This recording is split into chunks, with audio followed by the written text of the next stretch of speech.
أن عبد العزيز بوتفليقة غير جزائري، وعائلته غير جزائرية، لا من الأب ولا من الأم. ولهذا بوتفليقة وأشقائه وخاصة شقيقه السعيد يمقتون الجزائر، ولا ليس لهم ولا غرام واحد من محبة للجزائر.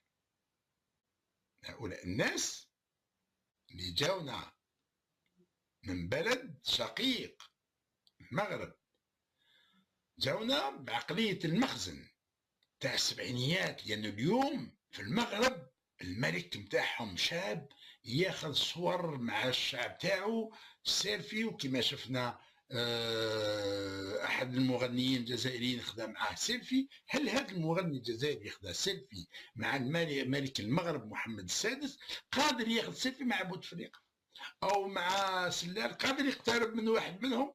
ما يقدرش.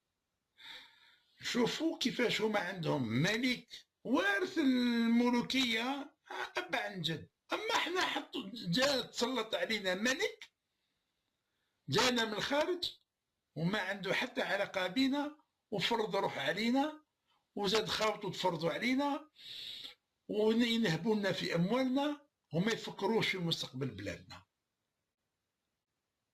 هذا لابد ان يقف عند حده.